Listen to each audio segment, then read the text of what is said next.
Basta gumawa ka ng mabuti at ipagpatuloy mo lang. Ito ang mensaheng dala ni Quezon City 6th District Representative Mari B. Copilar para kay Jonathan Mendoza, isang chronic kidney disease stage 5 patient mula Barangay Pasong Tamo. Si Jonathan ay 41 anyos, may isang anak na 12 taong gulang. Isa rin siyang dating presidente ng isang organization sa kanilang barangay at kilala sa pagtulong sa kapwa. Marami sa kanila ang ngayon ay maayos na ang buhay. Ngunit noong 2017, nagsimula ang kanyang matinding pagsubok.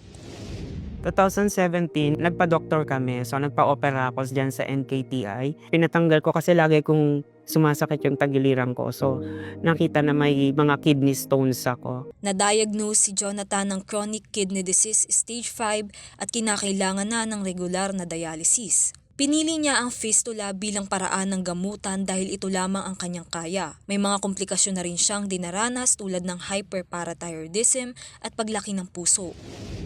Hinahanap ko din kahit papano yung mga taong natulungan ko that time. Wala man lang tumulong sa akin. Sa kabila ng lahat, nanatili ang kanyang simpleng hiling.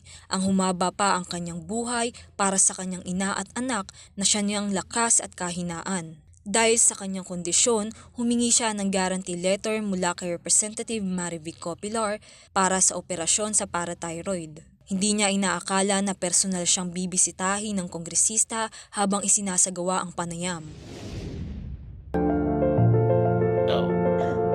Wow! Wow! Hello, Congressman. Hindi ko po ina-expect.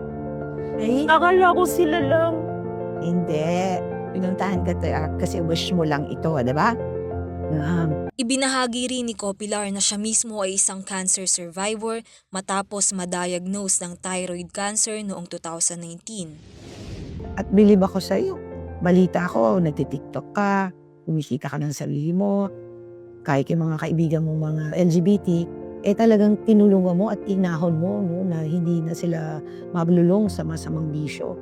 Kaya nandito ako ngayong umaga para naman ako naman mag-abot ng tulong sa iyo. Okay? At magamit natin talaga ang pondo ng taong bayan sa mga taong nangangailangan. Ito na ang wish mo lang. Thank you po. Bukod sa guarantee letter para sa operasyon, nabigyan din si Jonathan at ang kanyang pamilya ng bigas at mga grocery items bilang tulong ngayong paparating na Pasko. Nauuna sa balitang totoo at laging bago, Dane Gulimlim, Alauna sa Balita, Congress TV.